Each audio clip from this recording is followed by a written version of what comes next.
Good afternoon. Figured it was a beautiful day outside. Shoot my video outside today. So I wanted to talk to you today about what information you're putting into your mind and how it's shaping how you think.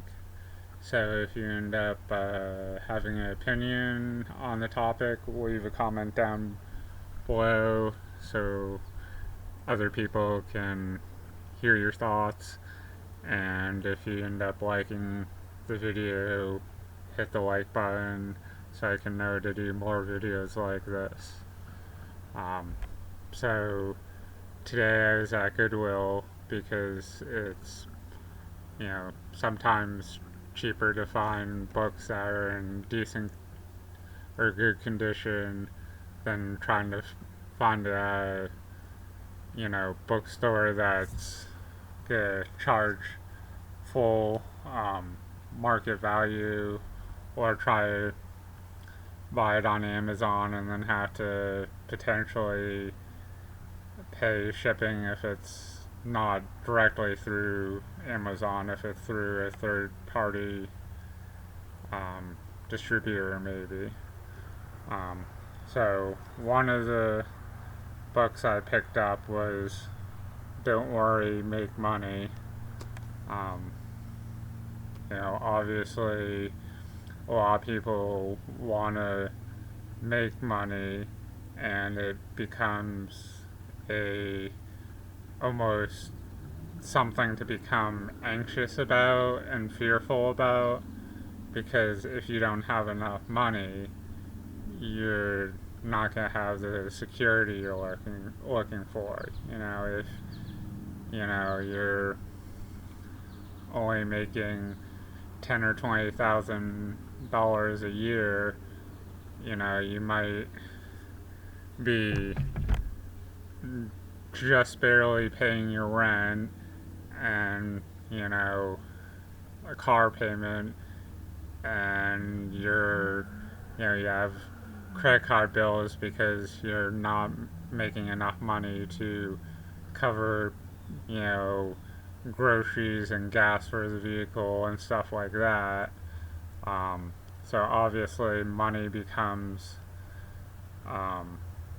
almost an obsession for people, because they think it'll provide security, and it'll provide a lifestyle that they're looking for, which most of the time it will. But sometimes people get tripped up on that and aren't always able to see everything else that factors into security.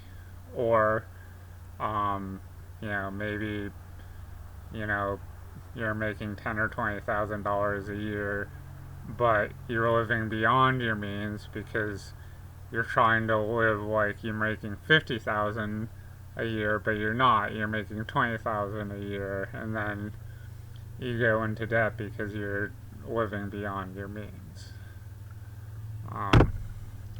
So at that point, you have to be conscious of what kind of information you're feeding your brain, what kind of beliefs you might have based on your environment, based on people that were around you when you're growing up, your parents and teachers and other family members that they might have had a belief about money that oh, no one in our families ever made X amount of dollars, so we've always been poor, and that limiting belief might just go from generation to generation, and no one breaks the cycle because it's just everyone in the family has always been believed that way, or a teacher might, discourage someone, one of the students, because, the teacher um, believes the only way to make good money is to get a good education and, get a safe, job.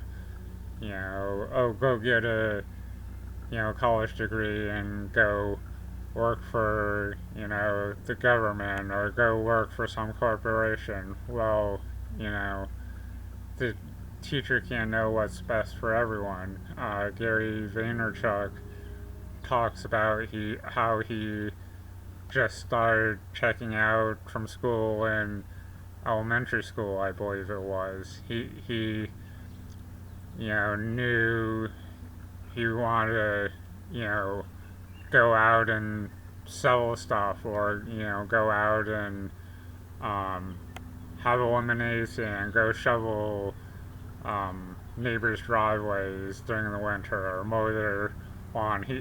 He had this work ethic and a drive to do something other than um, you know go to school to get a job. So he just you know failed on purpose. Essentially, he talks about how they just pushed him through to you know get out of school. Um, so yeah, you have to watch what you're putting into your um, brain and how it's impacting how you're thinking, which impacts how you behave. And you might not even be aware of it. So sometimes you have to take an inventory of what kind of limiting beliefs do I have. So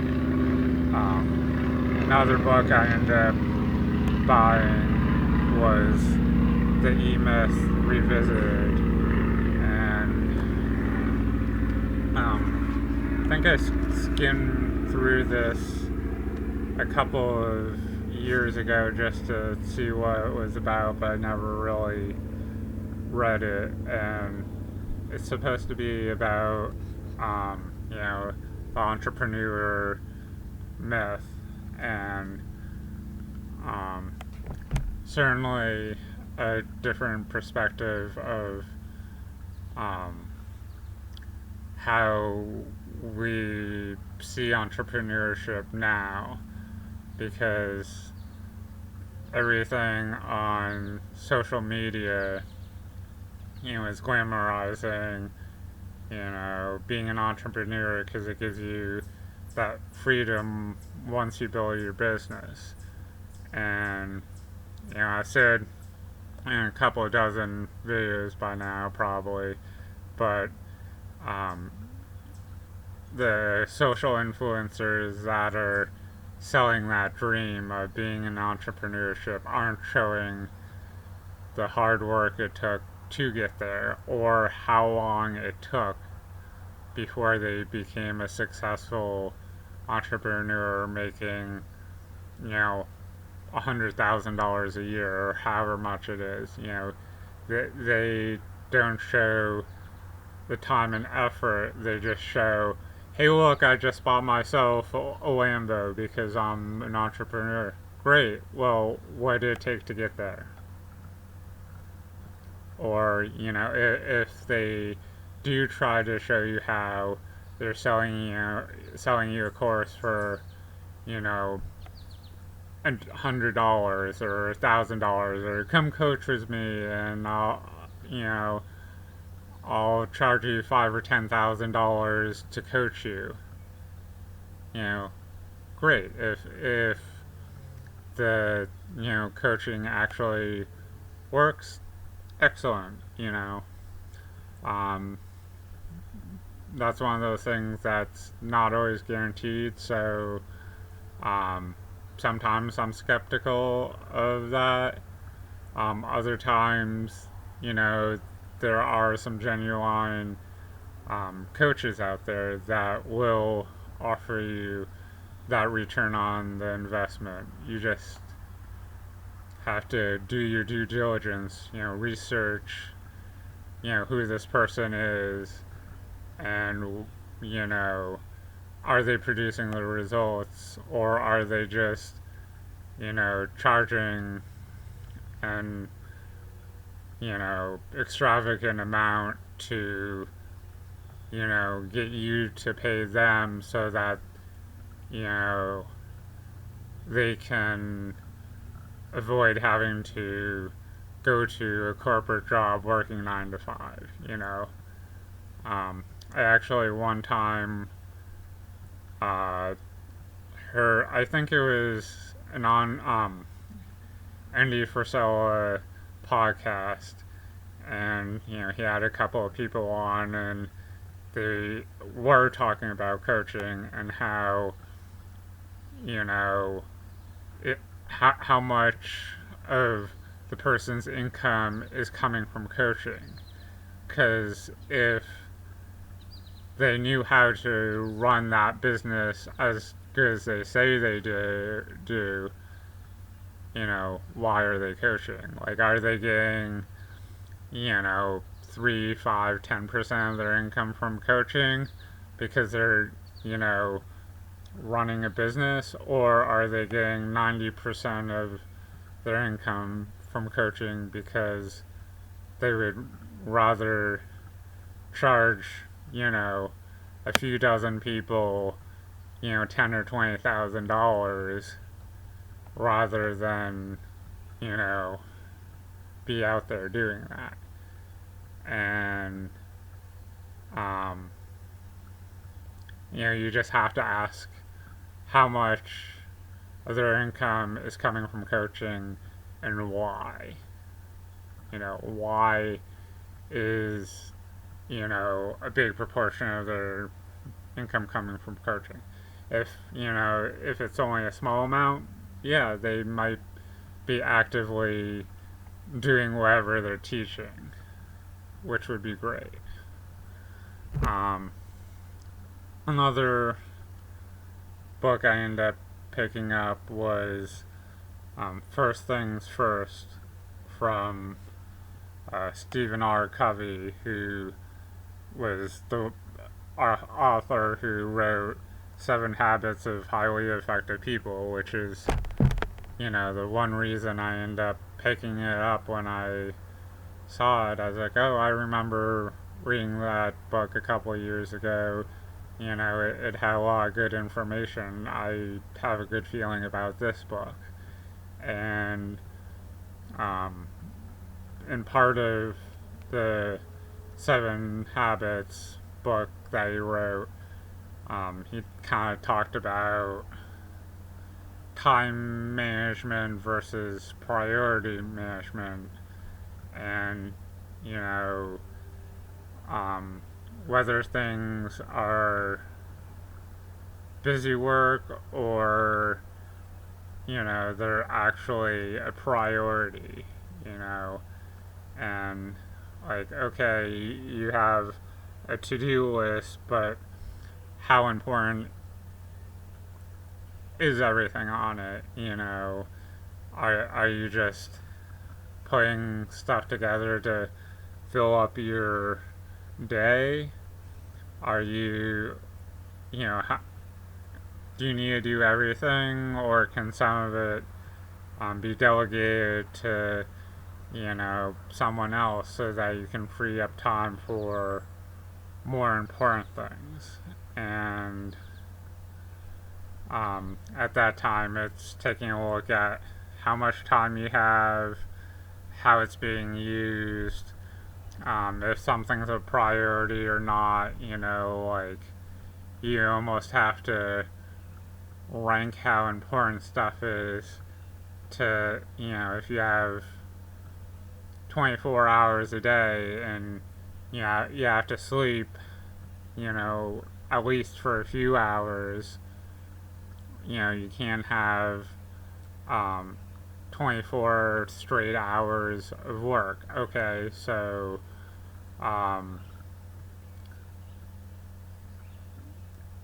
you if you're putting together a business, you know, of the, you know, 8, 10, 12, 16 hours that you're working, um, how much of it is spent being busy versus forwarding your goal. You know, if you're just starting up, you may or may not have the capital to, you know, hire a team, but can you, you know, get a secretary to take calls and respond to emails and other things that might be a distraction, and so you can focus on, you know, another part of the business, like maybe you really can't outsource the marketing or sales or something. So if you free up time by not having to answer, you know, 2 dozen phone calls and, you know, checking your email every hour and responding to 100 emails over the course of the day, if you